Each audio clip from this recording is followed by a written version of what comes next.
தமிழ் நண்பர்கள் அனைவருக்கும் வணக்கம். அக்னிச்சிறகு சேனல் சார்பாக இந்த வீடியோவுக்கு உங்களை அன்புடன் வரவேற்பது நான் உங்கள் கௌசி.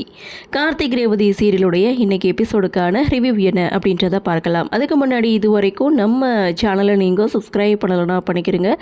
கூடவே இருக்க பெல் ஐக்கானையும் கிளிக் பண்ணி அதில் ஆல் அப்படின்ற ஆப்ஷனையும் கிளிக் பண்ணிக்கிறங்க. அப்போ தான் நான் போடக்கூடிய வீடியோ உங்களுக்கு உடனே நோட்டிஃபிகேஷனாக வரும். சரி வாங்க இன்றைக்கி எபிசோடுக்கான ரிவ்யூ என்ன அப்படின்றத பார்க்கலாம். எபிசோடை பொறுத்த வரைக்கும் ரோகிணி ஹாஸ்பிட்டலில் ஆபத்தான நிலையில் தான் அட்மிட் ஆகியிருக்காங்க. அவங்களுக்கு ஏபி நெகட்டிவ் பிளட்டு தேவைப்படுது. அது ரொம்ப ரேர் குரூப்புங்கிறதுனால ஸோ எங்கேயுமே பிளட்டு கிடைக்கல. இந்த விஷயத்தை தெரிஞ்சுக்கிட்ட பாட்டி பிளட்டு நான் கொடுக்குறேன்னு சொல்லிட்டு ஹாஸ்பிட்டலுக்கு வந்தாக்க என் பொண்ணு செத்தா சாகட்டும், ஹோம் பிளட்லாம் கொடுக்க முடியாது, அப்படி உயிர் பழக்க வேண்டிய அவசியம் கிடையாதுன்னு சாமுண்டீஸ்வரி ரொம்ப ஸ்ட்ரிக்டாகவே பாட்டிக்கிட்ட சொல்ல, உனக்கும் எனக்கும் இருக்கிற பிரச்சனையில் எதுக்காக பெத்த மகளை நீ தண்டிக்கிறான்னு பாட்டி கேட்டு எவ்வளவு பேசினாலும் சாமுண்டீஸ்வருடைய மனசு இறங்கவே இல்லை. ரொம்ப ஸ்ட்ரிக்டாகவே சொல்லிட்டாங்க. சரி வழி இல்லாமல் பாட்டியும் அங்கேருந்து போகிறாங்க.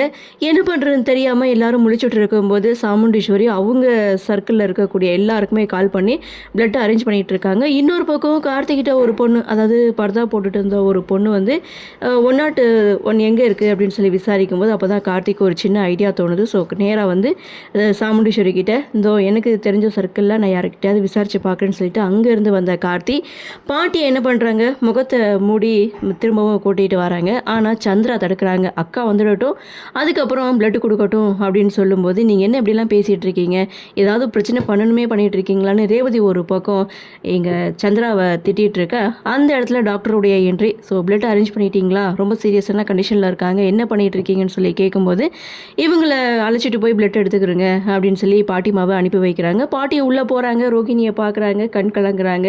ஸோ என் உடம்புலேருந்து எவ்வளோ பிளட் வேணாலும் எடுத்துக்கோங்க அப்படின்னு சொல்லும்போது நர்ஸ் பார்த்துட்டு இப்போ தானே நீங்கள் கொடுக்கக்கூடாதுன்னு அந்த அம்மா சத்தம் போட்டாங்க, இப்போ அந்த அம்மாவுக்கு தெரிஞ்சதுன்னா என்ன ஆகும் அப்படின்னு சொல்லும்போது, என் பேத்தியோட உயிரை காப்பாற்றணும், இன்றைக்கி நாங்கள் சண்டை போட்டுப்போம், நாளைக்கு நாங்கள் ஒன்று சேர்ந்துருவோம், ப்ளீஸ் காப்பாற்றுங்க, இதை மட்டும் அதுக்கிட்ட சொல்லிடாதீங்கன்னு பாட்டி ஒரு பக்கம் அந்த அம்மா கிட்ட கையெடுத்து கும்பிட, ஸோ நர்ஸும் பார்த்தீங்கன்னா ஓகே படுங்க அப்படின்னு சொல்லிட்டு பாட்டியோடைய உடம்புலேருந்து ரோகிணிக்கு பிளட் எடுத்து அவங்களுக்கு செலுத்துகிறாங்க. ஸோ இதுக்கப்புறம் ரோகிணியை காப்பாற்றியாச்சு அப்படின்னு வச்சுக்கிறீங்களேன். ஸோ இன்னொரு பக்கம் பார்த்தீங்கன்னா பாட்டி ரூமை விட்டு வெளியில் வராங்க.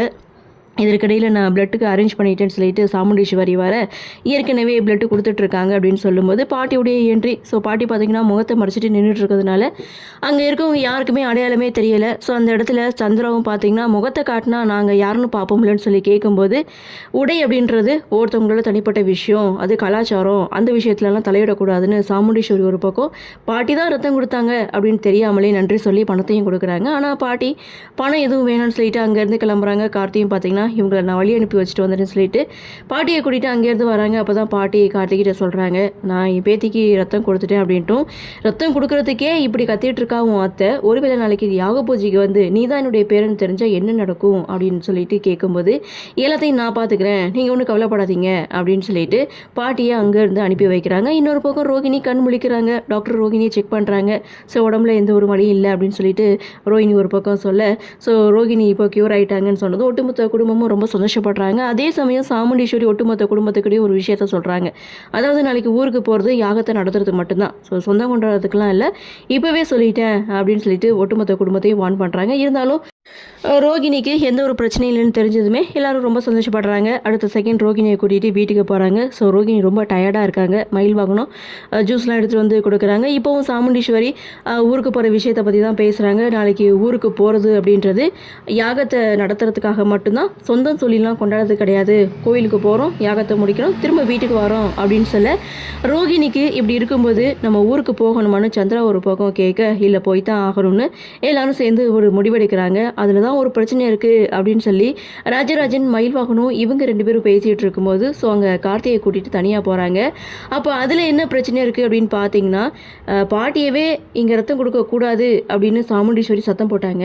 இப்போது கார்த்தி தான் அவங்களுடைய பேர் அப்படின்னு தெரிஞ்சாக்க சாமுண்டீஸ்வரி ராஜேஸ்வரி இங்கே கார்த்தி மேலே வந்து செமையாக கோவப்படுவாங்க, திட்டுவாங்க அப்படின்ற மாதிரி இங்கே ராஜராஜன் கார்த்திகிட்ட சொல்ல, ஸோ இதெல்லாம் நான் யோசிக்காமலாம் இருப்பேன், அதுக்கெல்லாம் நான் யோசிச்சுட்டேன் அப்படின்ட்டும் கார்த்தி, ராஜராஜன், மயில்வாகனம் இவங்க 3 பேரும் பேசிகிட்டு இருக்காங்க.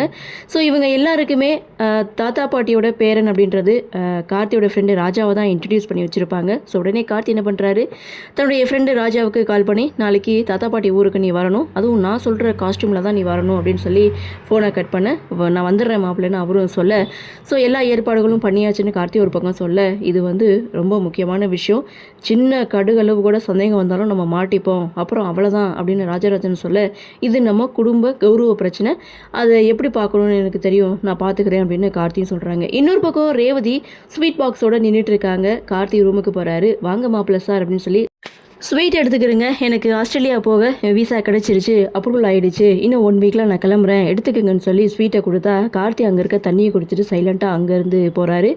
ஸோ மறுநாள் காலையில் ஒட்டுமொத்த குடும்பமும் கோவிலுக்கு போக ரெடி ஆகிட்டாங்க. ஸோ ரோஹிணி மட்டும் மிஸ்ஸிங். ரோஹிணி எங்கே அப்படின்னு சொல்லி கேட்கும்போது மயில்வாகனம் சொல்கிறாரு, நான் அப்போவே ரோஹிணியை ரெடி பண்ணி நான் காரில் உட்கார வச்சுட்டேன் அப்படின்னு சொல்லிட்டு ஒட்டுமொத்த குடும்பமும் தாத்தா பாட்டி ஊருக்கு கிளம்பி வந்துட்டு இருக்காங்க. இன்னொரு பக்கம் பாட்டி கோவிலுக்கு வந்திருக்காங்க. மையம் வரப்போகிறான், யாக பூஜையில் உட்கார போகிறான், இந்த கும்பாபிஷேகம் நல்லபடியாக நடக்கணும் கடவுளே அப்படின்னு சொல்லிட்டு கடவுளை வேண்ட இதோட எபிசோட முடிக்கிறாங்க. இந்த யாக பூஜையில் கார்த்தி யார் என்ற உண்மை யாருக்காவது தெரிய வருமா அப்படின்ற ஒரு எதிர்பார்ப்போட இன்னைக்கு எபிசோட முடிச்சிருக்காங்க. சிவனாண்டி ஒரு பக்கம் ரோகிணிக்கு ஏதாவது ஆயிடுச்சு அப்படின்னா யாக பூஜைக்கு போக மாட்டாங்க, தடுத்து நிறுத்திடலாம் அப்படின்னு ஒரு பிளானை போட்டு தான் ரோகிணியவே அட்டாக் பண்ணார். பட் இப்போ பார்த்தீங்கன்னா குடும்பத்தோட எல்லாரும் யாக பூஜைக்கு கிளம்பிட்டாங்க. ஸோ இவங்களும் சில தடங்கல்கள் ஏற்படத்தான் செய்வாங்க. ஸோ என்ன நடக்குது, என்ன மாதிரியான சுவாரஸ்யத்தோடு கதைக்கள நகர்வை கொண்டு வராங்க அப்படின்றது நாமளும் பொறுத்திருந்து பார்க்கலாம்.